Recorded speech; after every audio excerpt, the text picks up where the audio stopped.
Ladies and gentlemen, welcome back. 40 Watt Podcast, Season 2. I don't know what episode number this is anymore, and you probably saw it in the text. So, awesome. This week, I'm super excited. I've got someone who's probably not going to be new to any of you, just to be really honest. I think the Venn diagram of our audience is my tiny circle inside your giant circle, RJ. But got RJ Ronquillio on the show. And super excited. I've been wanting to get you on since last season, actually. But it was my own fault. I couldn't find the right contact information for you, and I was like, I couldn't find it, but finally found it. Thanks for having me, Philip. Man, I'm glad to have you on. So, how you doing? Good. Starting the new year, busy. Well, that's good. I can't complain. I just saw. Getting ready for this episode, I rewatched your rig rundown with from your guitar, and I also just saw that. And we're going to absolutely talk about this. When I saw this video this morning, I knew we had to. You also just got a Murphy Lab Gibson Les Paul in. Oh yeah, I've been playing it a lot. Yeah, I got the grand tour of the Gibson garage there during Summer NAMM last year, and played a couple of the Murphy Labs that they had in, and I don't know how I'll ever afford it, but I feel like I need one of those. You'll find a way. Yeah. That's what I did. Well, I want one of the 335s real bad. Real bad.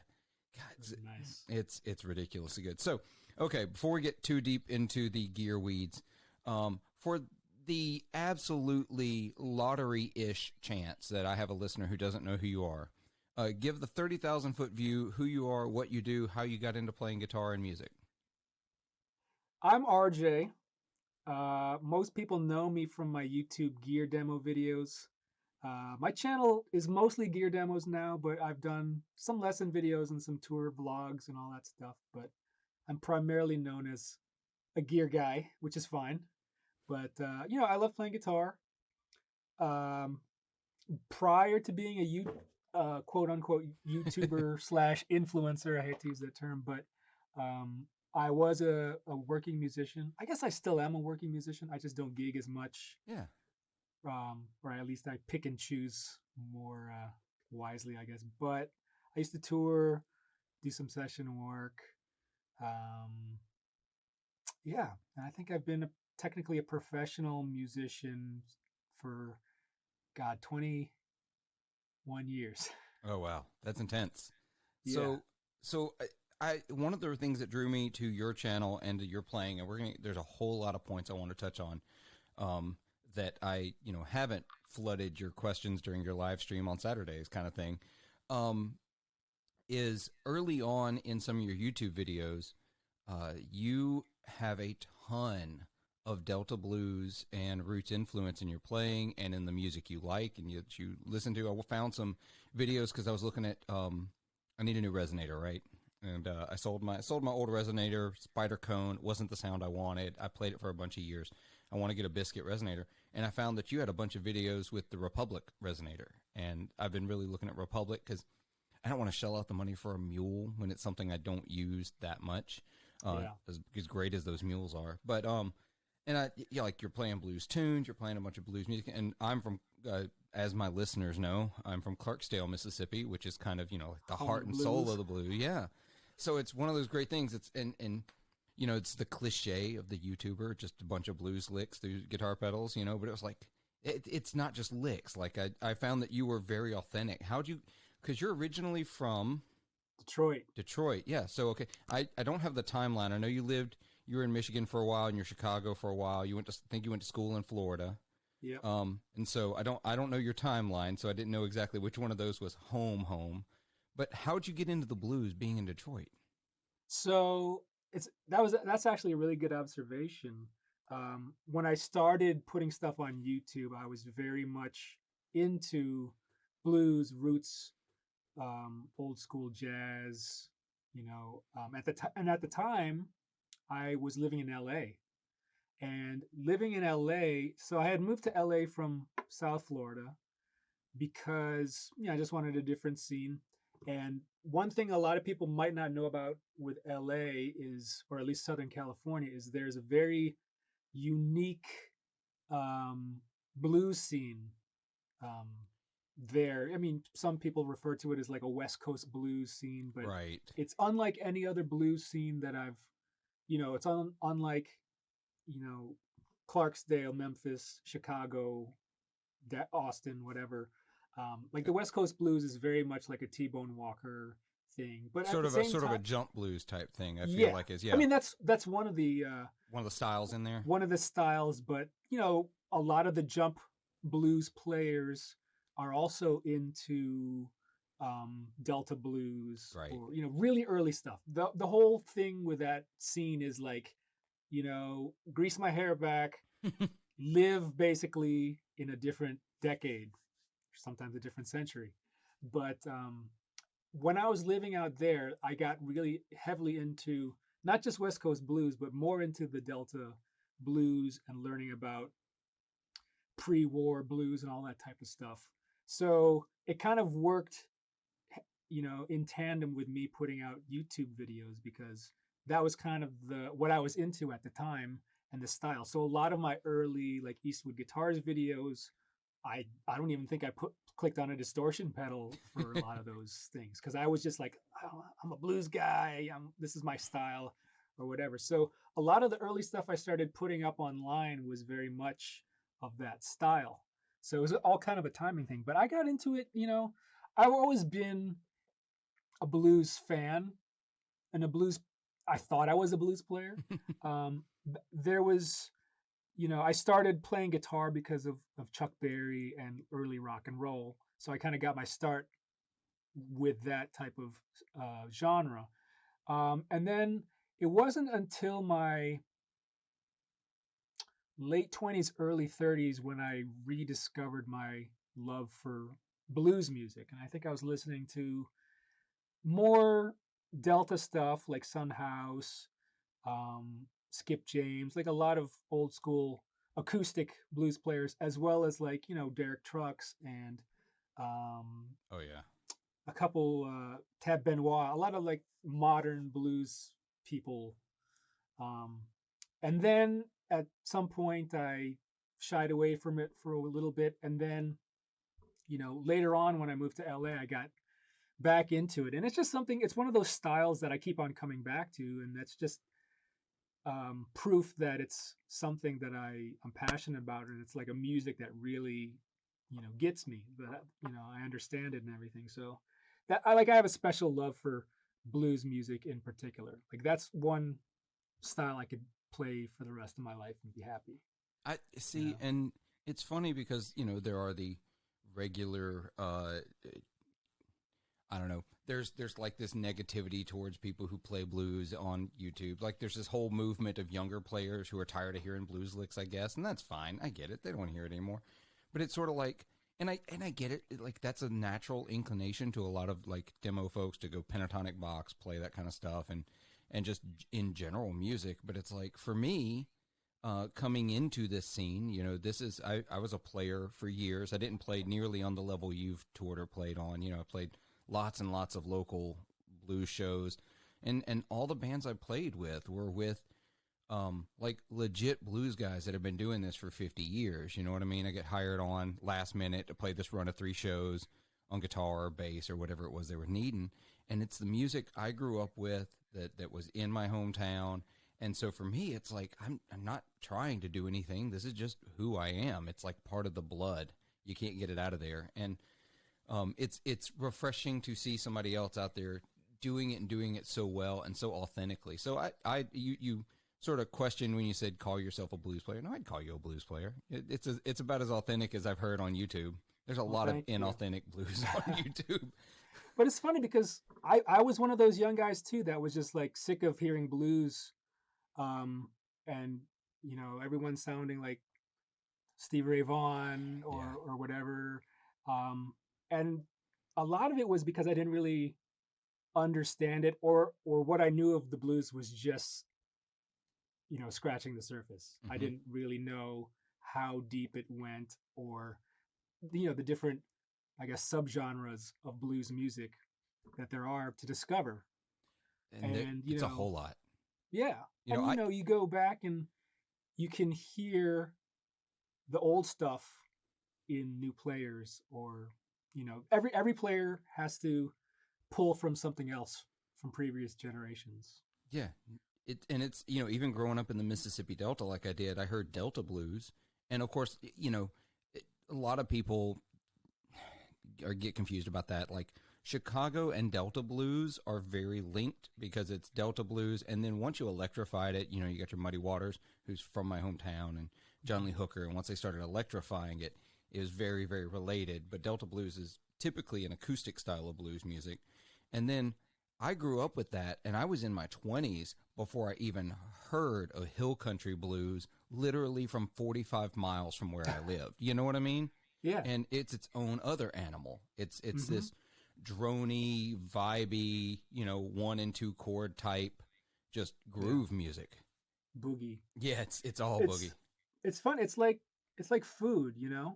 Somebody's recipe from one town over could be totally different than your village's recipe or whatever. Yeah. So it's crazy. I used to see it all the time. My family's Lebanese, and my mom's recipe for kibbeh, which is a traditional Lebanese dish, is very different from even the next family over's recipe for kibbeh. And so, my wife is half Lebanese, and she, we're always comparing, this hummus tastes different than this hummus, or, you know.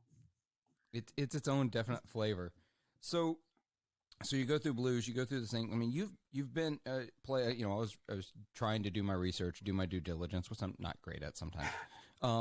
But you played on the road with, I mean, just some of the big names, the ones everybody likes to throw out. I'm sure, like Stevie Wonder, Santana. You've done those gigs, right? At least the Premier Guitar referenced those. Mm-hmm. But you've made an active effort in the last year or so, to a couple of years, even I think pre-pandemic, getting rid of touring. You sort of got off the road. You were deciding that was a decision you wanted to get off the road a little bit. So what kind of spurred that decision? And, because a lot of guys, their dream is to get on the road. Like they want to get out there and do it. What made that decision to sort of get off the road? So I moved to Nashville like in 2014.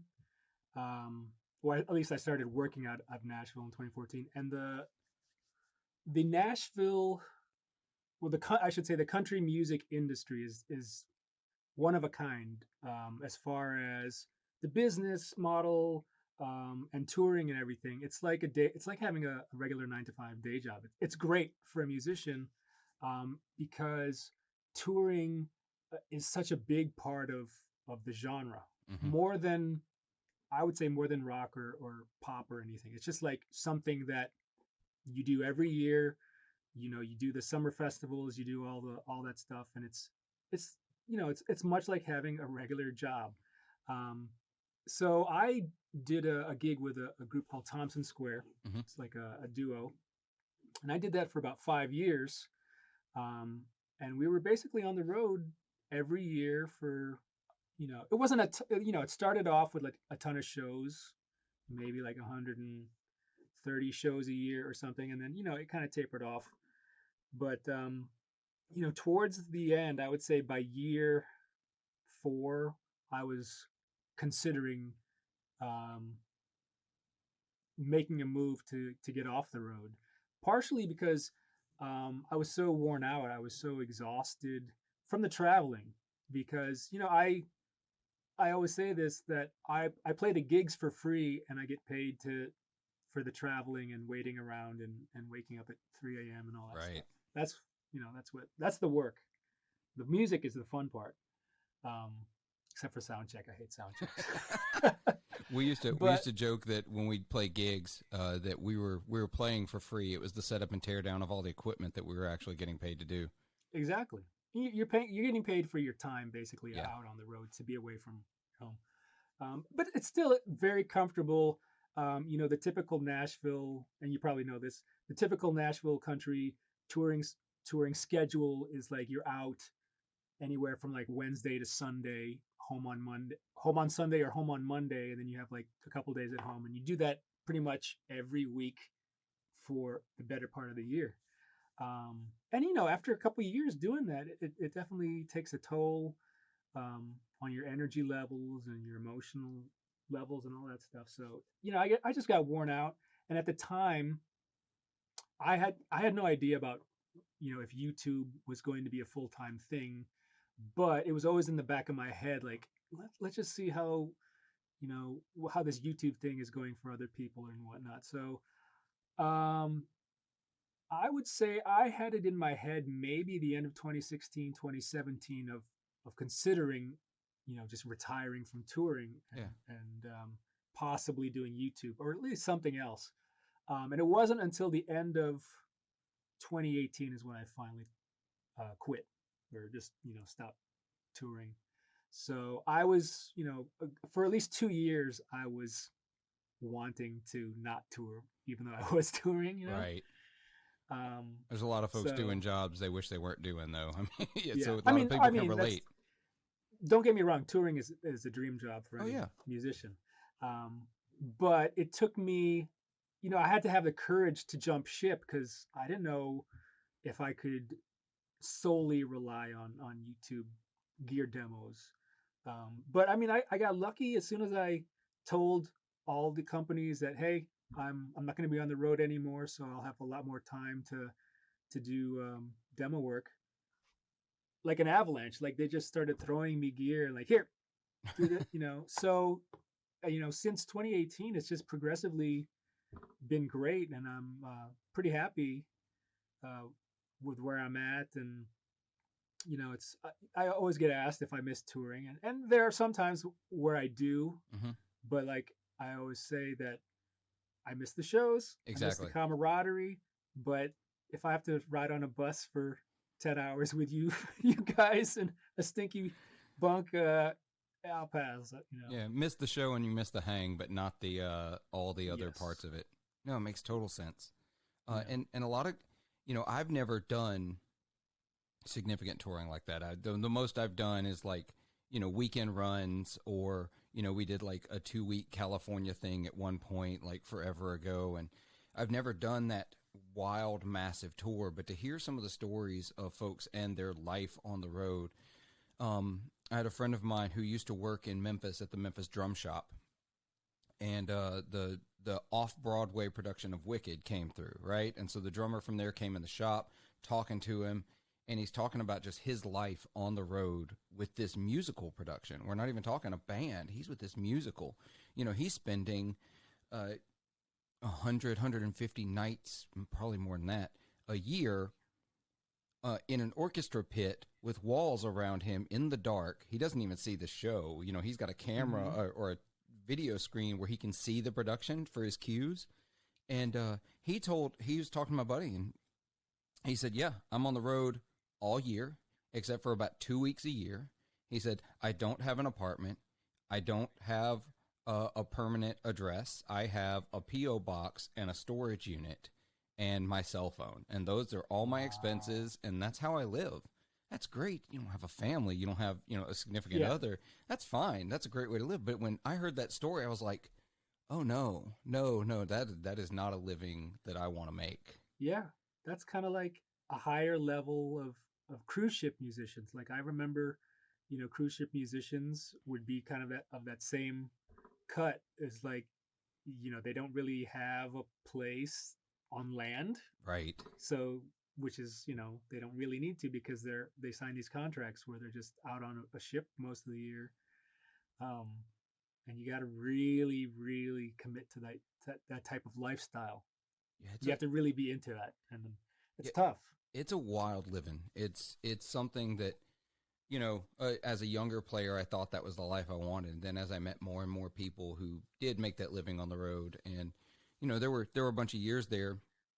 I was telling Sean from Lollygagger Effects actually about this the other day, and it's I played guitar for a living for a few years, but I wasn't making a good living. It was like I was paying rent It's and hard. maybe eating. You know what I mean? It wasn't a good living. I don't want anyone ever to think, it's hard to make a living as a musician. And a lot of my friends who are blues musicians, who are playing a ton of these tiny little shows, are really practically killing themselves to make a minuscule living on the road. And it doesn't look that glamorous once you get close to it. It doesn't look as much fun.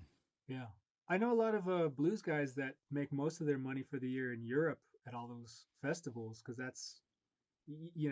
they make change here in the States, but they Yeah. go to Europe and they're stars. Yep, absolutely. I've got a buddy of mine, Watermelon Slim. I know him pretty well, and that's where he goes to Europe, or did pre-COVID, a couple of times a year, and that's where he made a large chunk of his living money for the year. Then he'd come Yeah. back and play these little gigs here and there, but he'd go spend 2.5 months, 3 months in Europe and play these huge shows, make real money over there because they've got a different appreciation for the blues in Europe Hmm. than they do here in the U.S.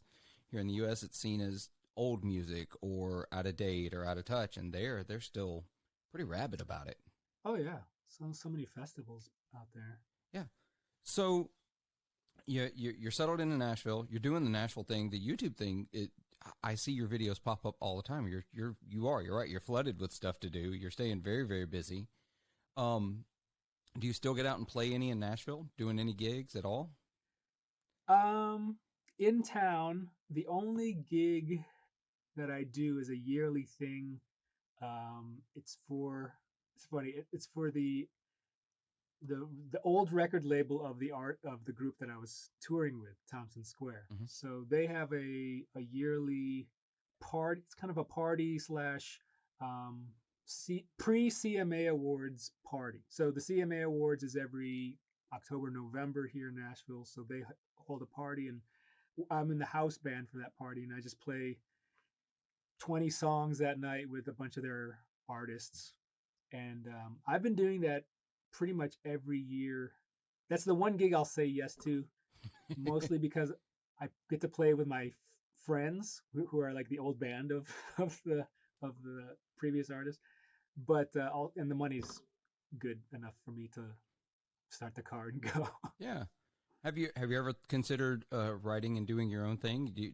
And starting your own band and playing any? Sort of.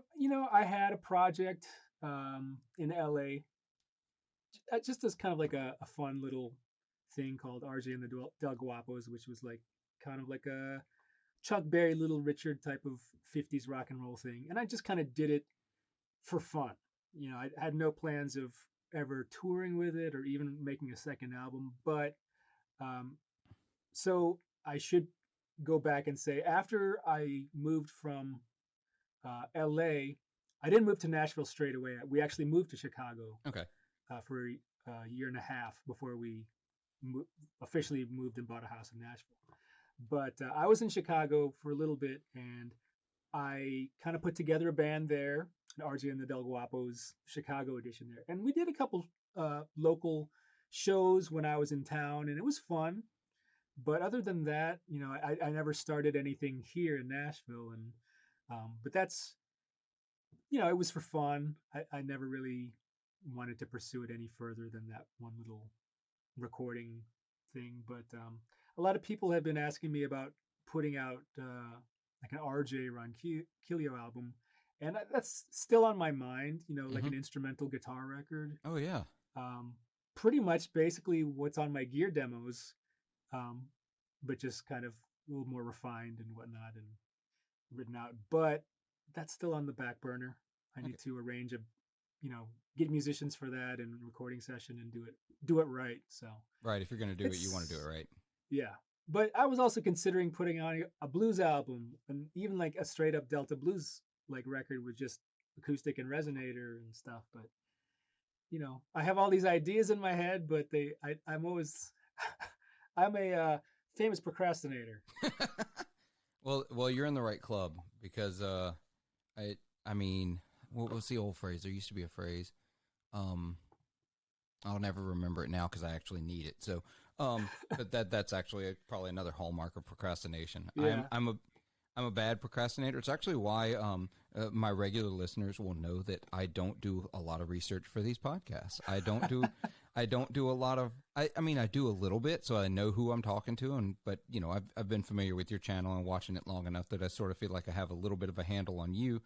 And so I didn't have to do as much, but I don't pre-write questions. I don't pre-write any. It's like we're just going to have a conversation. We're going to see where it goes. And that's mostly because I'm a procrastinator and I wouldn't, I know I don't have that level of planning in me. Hey, well, we're on the same page then. But yeah, it's sort of like all the stuff I've done. The bands that I've put together are they've never been original stuff. That's always just been blues cover gigs and stuff like that. And I love doing those, and I do them very much my own way, mostly because I've been an improver my entire life, and I'll learn the signature riffs and roughly the lyrics, and then it'll be what it becomes. We don't Yeah. rehearse, we just play, and that's what I loved about the blues culture. It's very much a, hey guys, we're gonna do this song. It's a shuffle. 16 instead of 12, no quick change, and watch me for the stops. And we're going to go. And that's all you need to know. And that's it. That's all you need to know. It's really, it's a great culture to be in. But it seems like instrumental records are sort of, I'm seeing there's always ebbs and flows, but I'm seeing like a growth in them a little bit. Like, Tom Bukovac put something out last year that's incredible. If nobody's gone and listened to it and bought it, give him a little bit of money. Because that's a fantastic record if you want to hate your own guitar playing. The thing about that record that people need to understand is it's like there's no shredding really in it. Mm-mm. It's all it's pure melody. And it's so tasteful. And you don't get that a lot. I don't think I've ever heard a guitar instrumental record that got my attention with just pure, like, really good melodies. Yeah. Like, I can't even tell, like, if what was written as a melody and what was his improv, because they're on the same level, Yeah, he's a ridiculous player of another caliber that may be the best. I hesitate to say anything's the best part of the pandemic. There's not a best part, but one of the not so terrible parts is my discovery of Tom Bukovac and hearing him play. And just, I need to sit down at some point and just start watching his videos as lessons and just learning to play the things he's playing, because it is an absolute master class in phrasing. Mm-hmm. Absolutely. It's ridiculous. So lots of gear. You see lots of gear come through. I noticed, and I had a patron. I'm going to shout at David because I have some patron questions for you, because I asked my Patreon supporters. Said I was going to have you on the podcast, so I wanted to have them ask a couple of questions. And one of them said, David said, appreciated your 80s sound breakdown where you recreated the 80s LA session guitarist direct AOR sound. So yes, this is where you're an anomaly too, is that you're steeped in the blues, but also like this 80s rock thing is a thing that you come to very natively. So how did that come about? So I do go through phases of what stuff I'm into. So sometimes you'll see like a bunch of videos. You probably, there was probably a period last year or 2 years ago where I was just doing videos on 80s stuff, Floyd Rose guitars and all that stuff. So, I go through phases, but musically, yeah, absolutely. 80s hard rock, metal, hair bands, whatever, was a big part of my youth. I grew up, I'm a child of the 80s, a teen of the 90s, and those decades for music were some of the best. So I have to go back and revisit stuff that I didn't like as a kid. I saw the Def Leppard Hysteria tour, but that's because my sister dragged me to it. I wasn't into Def Leppard back then. Because of the poppiness of the guitar tones and the production of that record and everything. So, I mean, later on in high school and college, I learned to love that. But, it's something that I've been doing a lot of is revisiting stuff from the past that might have gone over my head at the time. And just rediscovering, the little idiosyncrasies of, a particular piece of gear or style of music or something like AOR music. I never really knew there was a term for what people are calling AOR, this melodic rock, hard rock, really, poppy stuff. And so I'm like, going on a deep dive on YouTube and Spotify, like trying to like figure out what are AOR and R bands, and like come to find out, there's like a huge resurgence in Europe, like Sweden and Italy, of Oh, these new AOR bands that sound like they could have come out in like 1990 or 1989, of just like, unapologetic power metal pop records. It's weird. that is it's And they weird. sound killer. It's weird how music does that cyclically, though. It's like something. It always comes back in some form or fashion or another, and you see it. I have that similar issue with styles of music that completely passed me by. Maybe because I was so steeped in like, I don't know. I was listening to nothing but like outlaw country, red dirt, and blues music, and that was like all I really absorbed. And then I've been on this. I was telling my listeners earlier this year on an episode that I made a New Year's resolution this year that I'd made before and then not done, and I'm actually behind a couple of days on it this year. But I want to deep dive into music that I should have listened to or I should be familiar with. And I chose for the first month to stay in comfortable territory, and I stayed in blues, but I wanted to specifically target those blues artists that everyone talks about, and I pretend like I'm familiar with their music, but I'm not really familiar with their music. And so, like Blind Lemon Jefferson is one of the biggest discoveries for me. Is like I did not realize how much I love Blind Lemon Jefferson's music. I've heard other artists do it, but I had never heard him do it. Or Bessie Smith. I've always talked about Bessie Smith because Empress of the Blues. She actually died in Clarksdale. There's a whole long story there. You can actually travel to Clarksdale, Mississippi, and sleep in the room she died in if you're really crazy, because it used to be a hospital for African Americans during that time period, but is now a hotel that you can rent and stay in. It's because was a hospital, and still in that era, it converted to a hotel, and that's where like Ike Turner would stay when he was on tour. 'Cause Ike Turner's also from Clarksdale, but that's where he would stay, or where other blues musicians of the day, as they came through Clarksdale, that's where they'd stay. And so it's a hotel that's like, it's got tons of history. It's got so much vibe and so much energy. But I talk about Bessie Smith because I love the history of Clarksdale, but I had never really done a deep dive on her music. Sure. So I've been listening to an album a day. That's great. Yeah, it sometimes it's a little tough to get through, especially if you choose one of those like the essential collections where they're like 2.5 hours of music, and you're like, I don't know that I have that much spare time today. Yeah, there's a, I forget what record label it was, but they it's on all the streaming platforms, but they would release like a ton of old Delta Blues recordings and stuff. It's like the covers are all just kind of like black and white or whatever.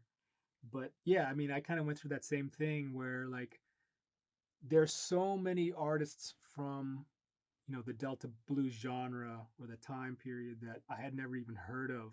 Yeah. That I discovered, like, who is this? Some guy playing with Tampa Red or something. I'm like, I've never heard of this person. Right. Man. Or like Harpo Slim. Like I've played Harpo Slim, Slim Harpo, brain moment. Slim Harpo tunes. I've played a ton of them because I've played with a lot of guys who played those tunes, but I never listened to Slim Harpo myself.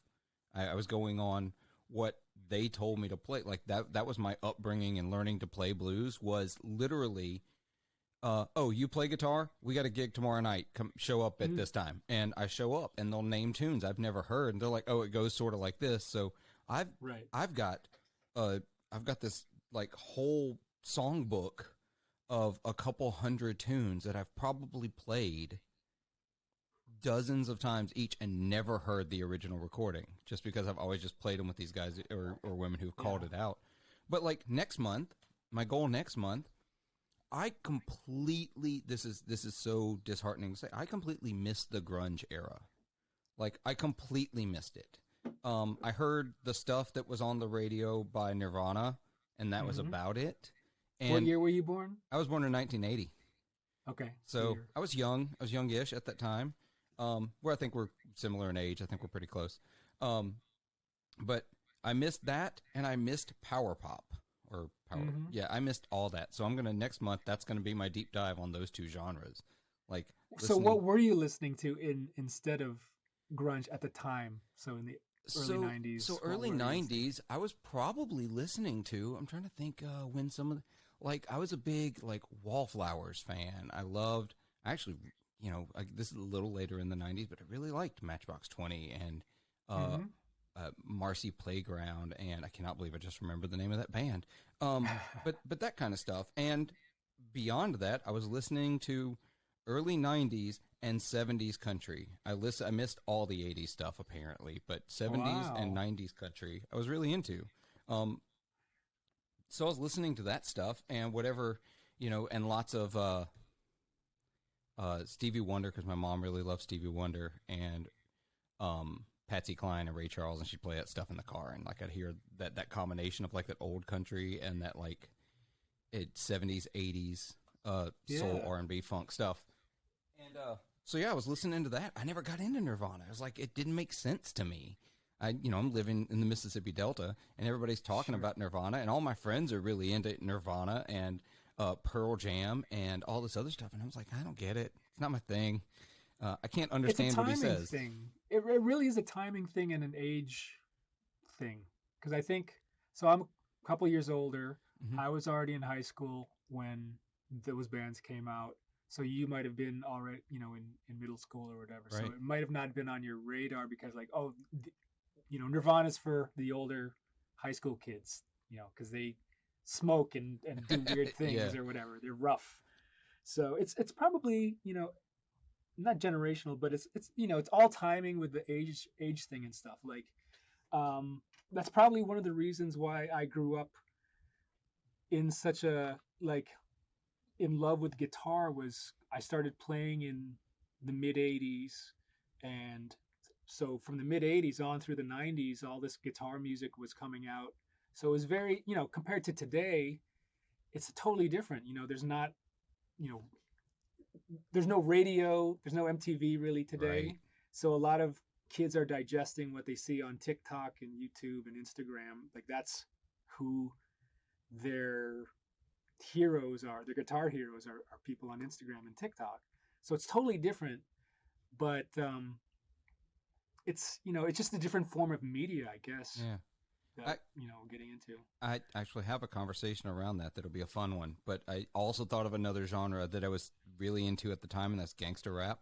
So like Dr. Dre's Chronic came out about that time, and I got really, really into Snoop Dogg and Dr. Dre, and Nate Dogg was actually from Clarksdale as well, and like I knew him and his family, and so I got, you know, into that for a time there. So, you know, grunge completely went right by me. So next I think month. I mean, even it's funny because like when those albums, when like the Chronic came out and those records came out, and Snoop Dogg, you know, even though we were listening to grunge, we were still, you know, that was on MTV just as much. So we were, you know, we were all buying that stuff too.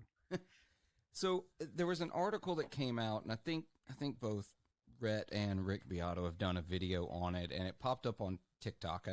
I'm still building YouTube. It's a different animal for me. I started this podcast never thinking I would do YouTube, and so I've been like embracing YouTube since I started doing it, especially since I changed platforms and I use this for video. I'm like, I've got the video, I may as well put it up.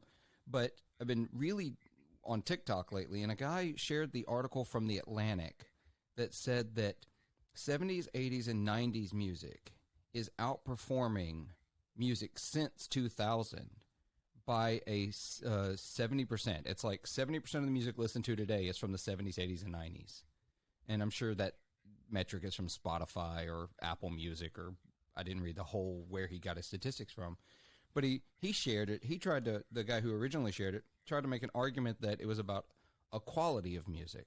And I have this theory that it's not the quality of the music that's gone down. I actually don't think the quality of music has gone down. I think the quantity of music has gone up, like astronomically.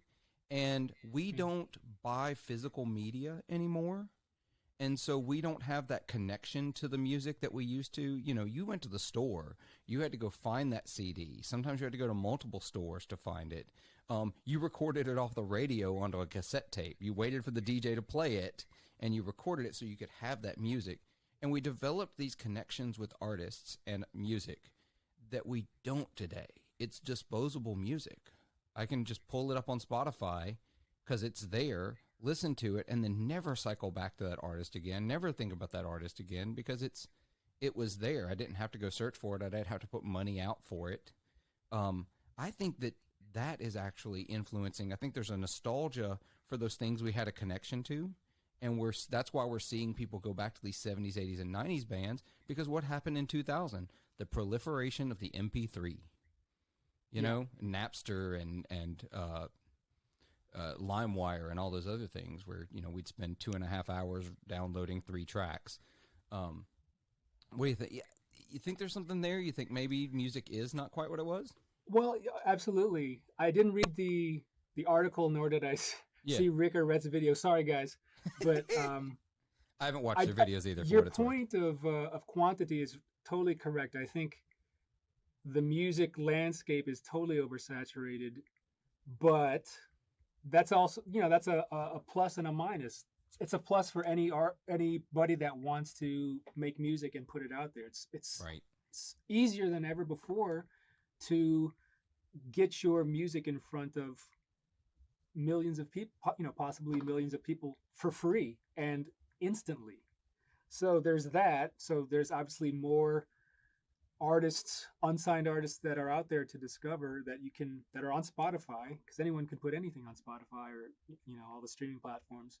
And then I do feel that it's a combination of that and what social media is pushing down the I don't want to say down the throats, but it's like, you know, you got a guy skateboarding with cranberry juice to a Fleetwood Mac song, and all these millennials I'll be like, that's great, you know, it's viral, and then they go to discover whatever song that is because it's so popular and everyone's talking about it. Right. So, you know, you get, you know, stuff like that happens. So they're not, I can't speak for young people, but I feel like they're not sitting on Spotify searching for new music. It's kind of like being designed for them. Like, it's kind of like playlists are designed for them. It's kind of being curated by somebody else.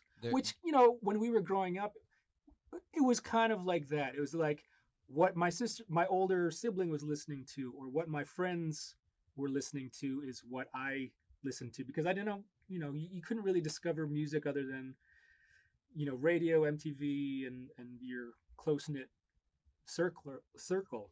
So, and that's what it is today, is just like social media is that vehicle that's pushing that for you. Right. So, I mean, there's obviously kids probably that are discovering, you know, unheard stuff, unsigned stuff. But, you know, I think we also live in a time where everything has to be instant. So people are not going to have, you know, they don't want to spend the time sitting down and just search for cool new music or go to shows or whatever. So there's that element. And I think there's also an element of throwback nostalgia now. Like, I have my niece is 14 and she's all about 90s culture. Oh, wow. Grunge. She loves Friends. It's like her favorite show. So, you know, and to think about it, like when we were growing up, there was sort of like a 60s throwback thing for a time. Like, everyone was getting into like hippie culture and like dressing kind of like hippies or whatever. So it's kind of like a, you know, it's a circle or whatever.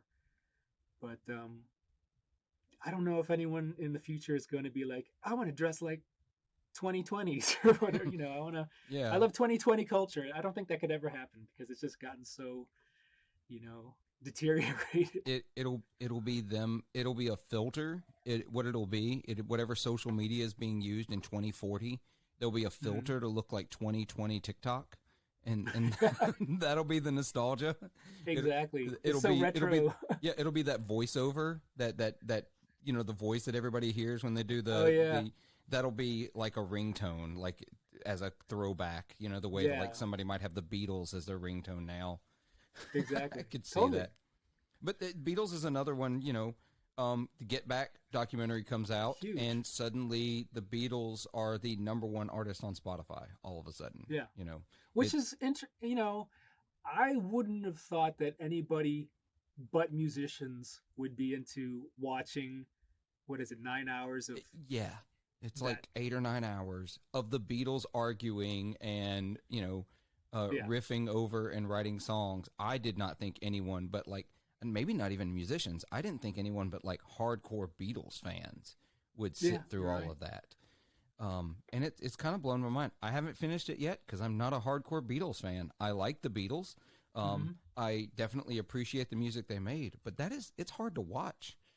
It's like not, I mean, I guess it was edited, but it doesn't seem like it was edited. No, it doesn't feel edited at all. Yeah. It's like this. It's Peter, seriously, I know you made Lord of the Rings like 12 hours. This does not have to be that. I think the beauty of it is that it's not edited so down that like you can actually, it's like you're sitting in the room with them while they're just going through shit. Yeah, they're just dealing with it. It's a wild experience, and it's going to be weird to see. And the whole live shows thing is like, I wonder how much live music is like as we go forward, between the pandemic and just the way we consume music has changed so much. Like, I worry that we're going to see decline in live music, because I already think we're seeing a decline in like what I call the national star, like the big national touring act. There's a lot of folks touring nationally, but I don't feel like there's a lot of big stars anymore the way there used to be. You know, records don't go platinum anymore the way they used to. Don't even go gold the way they used to.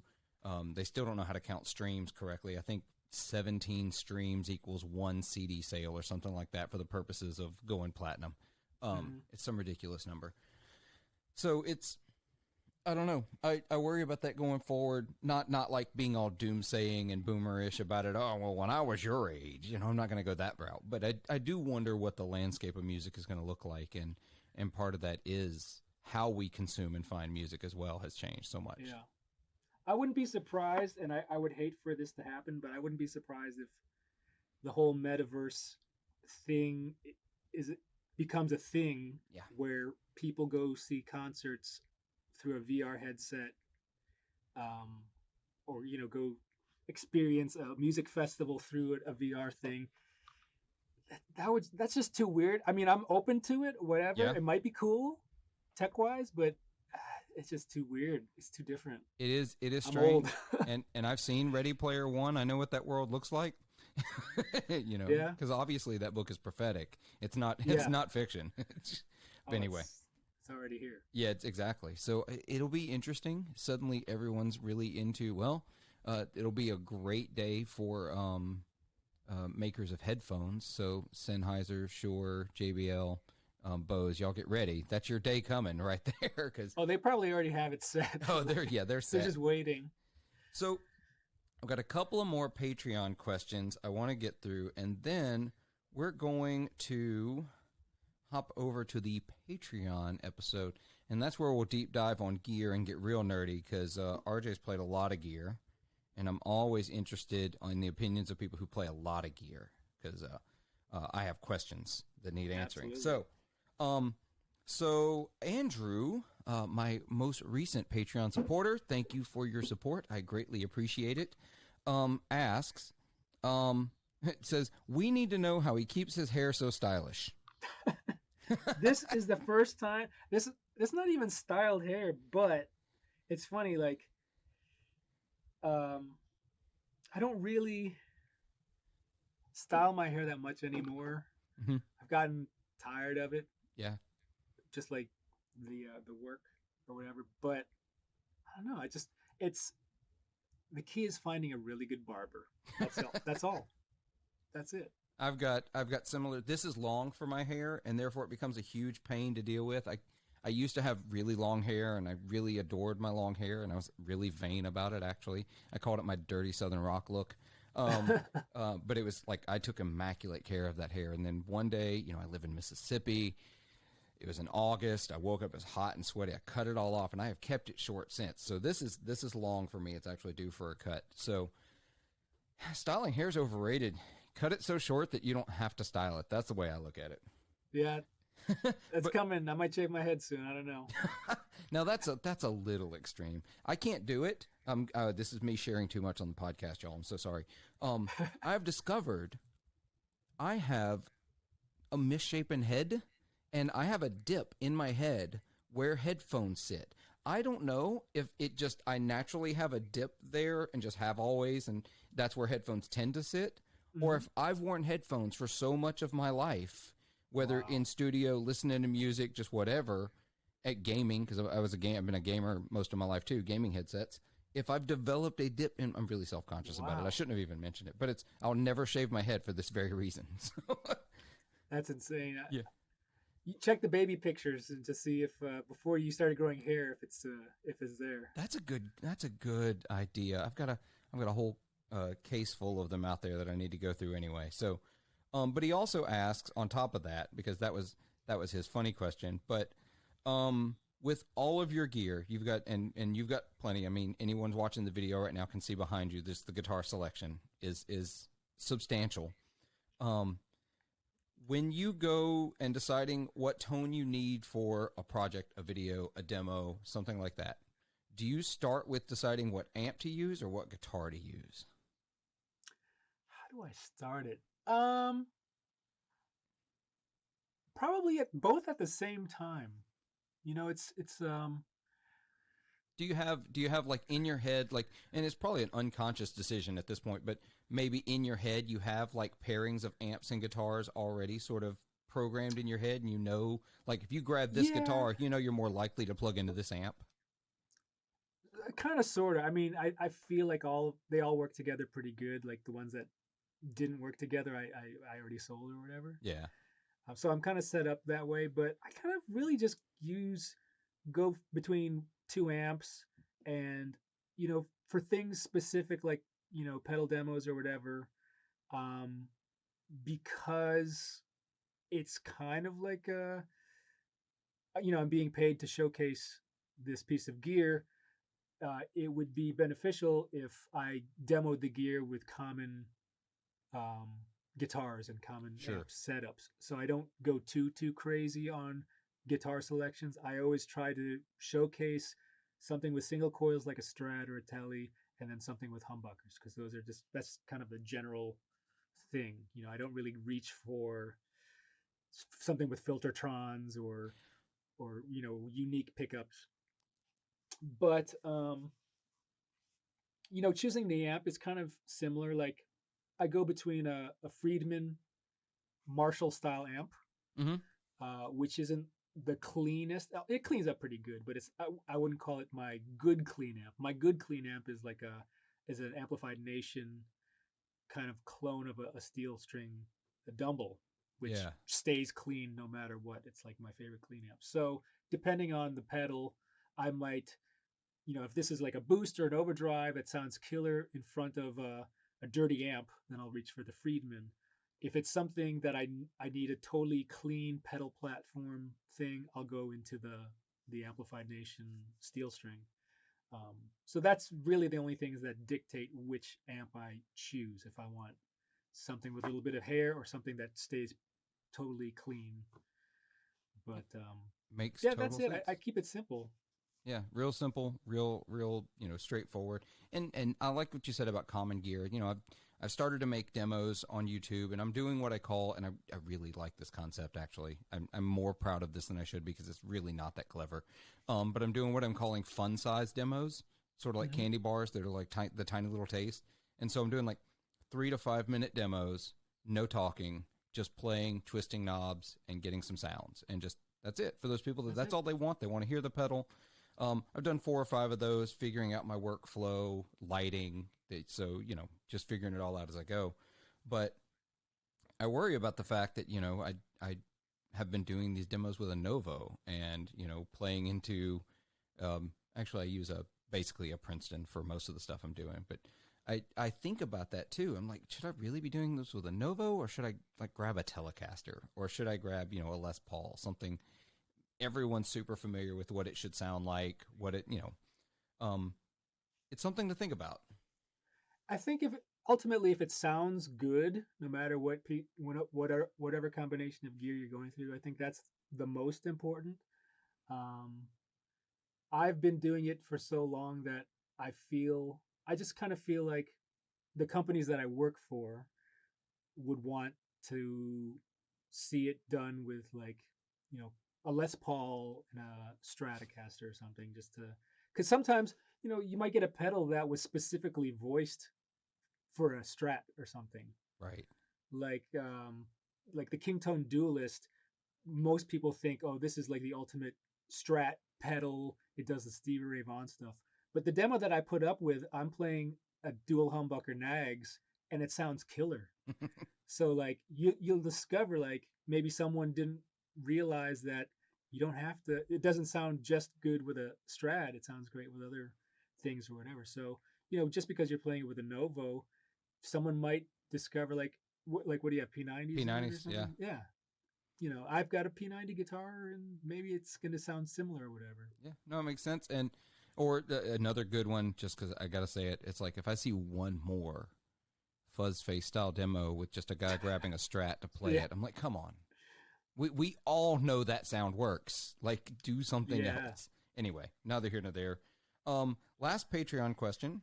I did a last call a little bit ago, and this is the last one from Jim. He wonders, what's it like working with a legend like Stevie Wonder? Was it intimidating? And I'm going to throw in someone like Santana as well. Those kinds of gigs. It's super intimidating. Do you not have time to be intimidated or anxious about it? What's that like? Okay, so I need to come clean about the Santana Oh, gig. I never met the dude. oh, really? It was a recording session for one of his albums that was sent to a producer in Miami. I was living in South Florida at the time, and a guy called in. I was like the third guitarist he called, because like the first call, people were out of town or busy or something. So I wasn't even supposed to be on the session. I was just like a last minute call emergency guy. So it was the earliest um, tracking of this session. I remember going to this producer's studio, and he had it was a song called "Why Don't You and I," which Chad Kroger from Nickelback wrote.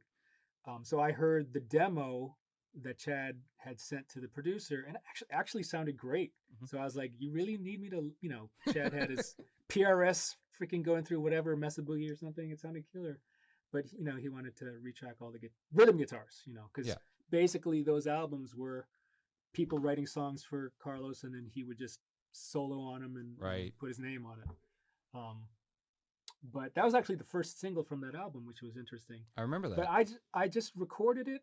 I did an acoustic track, and I did a couple electric stuff. I didn't have a lot of gear, and then they sent it off to L.A., and then that's where like Tim Pierce played on it, and Lee Sklar, and those heavy guys played on it. But to my knowledge, I don't even think Santana was at any of those sessions either. So That um, sounds about right. I'm sure I never Santana's met got. the man. I'm sure he's got a killer studio in his house where they send him tracks, and he just. Yeah, I mean, why would I he would go do the anywhere? same. Yeah, I would do the same thing too. Yeah. But so I put Santana down um, as a credit, album Well, credit, oh, it's but I absolutely never a credit. played with him or anything. But the Stevie Wonder thing was a TV show that we filmed. I was living in LA. It was very short lived. Brian McKnight talk show. I think we only did like 2 episodes, and Oh, then it wow. got canned. But his first episode was Stevie Wonder was like the highlighted guest, and I was so excited um, to learn these songs. What did we play? Do I Do and My Cherie Amour. And you know, he came. It was all one day. We Uh-huh. just I think the band itself rehearsed like one day in a rehearsal space, and then at the show, Stevie came in, and we just did a run through, quick camera blocking and all that stuff, and then we filmed it. But in between takes or whatever, Stevie would be sitting at the piano, and we were all in ear monitors, and he'd be noodling around and singing melodies into the mic, and no one could really hear it except the guys on stage, because we had our in ears in. So like I would hear him playing. What was he playing? He was playing. He was just like kind of soloing, like a jazz pianist soloing, and I I realized he was playing Giant Steps, John Coltrane, which is like a ridiculous Yes. modal jazz tune, and here's Stevie was like basically reharmonizing it, but also playing on top of it. I'm like, I didn't know he could play like that before. And I think he might have actually been singing a melody over it while he was doing it too. And I'm like, is he playing Giant Steps?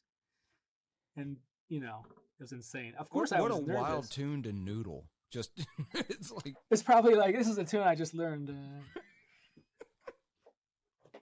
oh, that's absolutely bonkers. Like, because I have, I you don't know, my listeners know, my undergrad was in music, and I played in the jazz band and did a bunch of, because I went to a very small school that didn't really know what to do with a guitarist, right?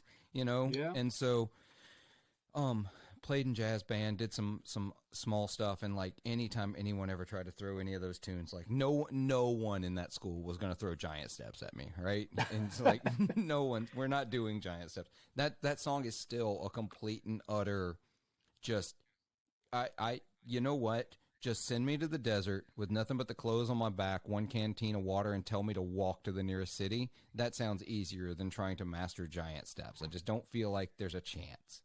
It's so intimidating. Probably in my college career, there was probably a couple weeks where I had that song dialed in, and then it just went to shit. Like I forgot. If you asked me to play it right now, I would totally hit clams and not know where I am in the. Oh yeah, I'd have no clue. I have no clue. Well, that covers this 4-hour regular episode. Listeners, thank you for hanging out. Thank you for listening and hopefully enjoying this conversation. RJ, thank you so much for coming and being on the show. Listeners, remember to, wherever you are, whatever you're doing, whatever device, platform you're listening on, rate, review, like, subscribe, bell icon, follow. There's, I don't know, there's other words for social media that I don't know. Do all of the things. If you like the show, remember to go over to Patreon if you want to support the show for as little as $3 a month, $5 a month. We have a bunch of tiers, get extra episodes. I give 25% of the proceeds of my Patreon to charity. I give it to St. Jude Children's Hospital. Able to give a great donation in December. Hopefully this coming December, I'll be able to give another great one. You can be a part of that. Anyway, so we're going to move over to the Patreon episode because I have Les Paul questions, and we're going to talk Les Pauls and other gear related things. So regular listeners, hope you have a wonderful, wonderful day wherever it is you are. Be good to yourselves, be kind to each other, and try to make some noise.